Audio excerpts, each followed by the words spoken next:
Hello everyone, my name is Ishul Clayton and this is my Critique 3 speech. My critique is called The Critique of Betty Friedan's Speech, The Crisis in Women's Identity, 1964. Betty Friedan is a pioneering figure in the feminist movement.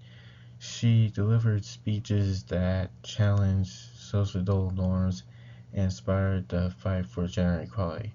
She's also the author of her book, The Feminine Mystique, and quote, in all the concern for adjustment, one truth was forgotten. Women were being adjusted to a state inferior to their full capabilities. The speech, The Crisis in Women's Identity, was Betty Friedan's addressing the disfigurification felt by many women regarding their place in society in the post-World War II era and was delivered in 1964. Betty Friedan's book, The Feminine Mystique, perpetuated the idea that women's main purpose was to be happy homemakers. However, many women felt trapped in these roles and knew they were much more than this. The Feminine Mystique is known as Friedan's groundbreaking book. It addresses physiological and social limitations placed upon women. Lindsay Blake Churchill. It laid the foundation for second wave feminism in the 20th century.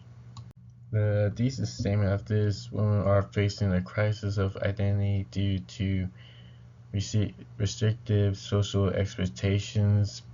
They're considering, like, even though they do want to be wives and mothers, but they want to achieve something more than that, just being a stay-at-home wife or a stay-at-home mother.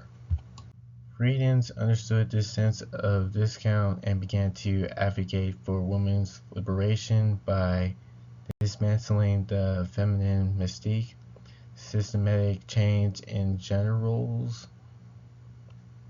The historical context was deeply rooted during the women's liberation movement of the 1960s. It was during the post-World War II era. The speech occurred during the second wave feminist movement, during which the major issues faced by women include workplace inequality, reproductive rights, and identity crisis among women, confined to domestic roles such as like waitresses or like pretty much like secretaries delivering coffee, even though many women want are more smarter than men think.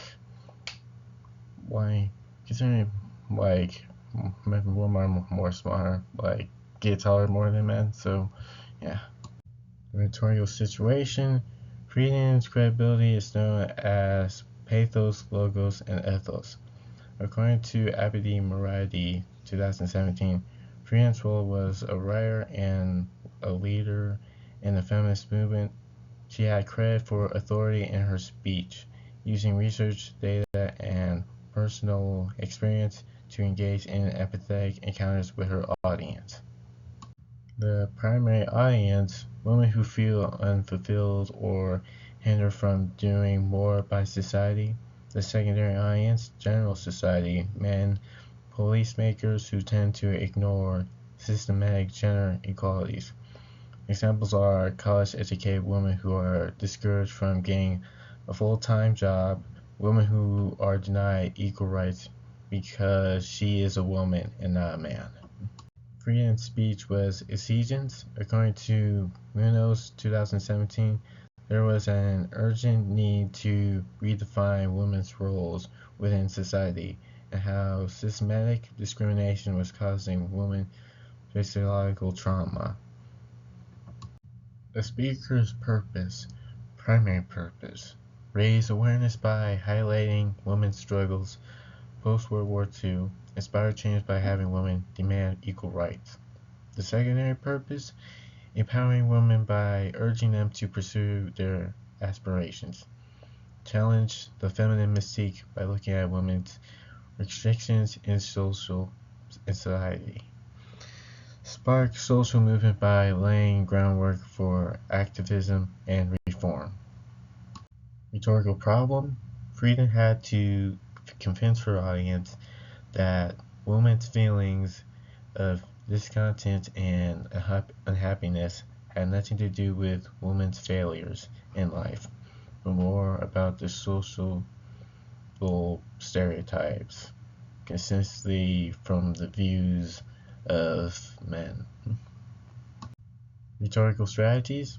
Strategies that were used in Friedan speech were innovate due to providing personal examples and physiological studies. Arrangement and language strategies were used in her speech. She made sure she always defined what the problem was, and she used metaphors to present her claims. Employing these strategies helped motivate the audience to challenge societal norms and inspire women to demand equality in their life. Evaluation of effectiveness. Friedan's speech vividly reached her audience in a way that evoked awareness and promoted the women's liberation movement to fight against long interrelated social customs. Friedan had an ethical appeal due to her being a consistent leader and promoting women's equal rights. Her use of language, along with personal experience, gave hope, made her speech memorable, created long-lasting as a call for gender equality for generations to come.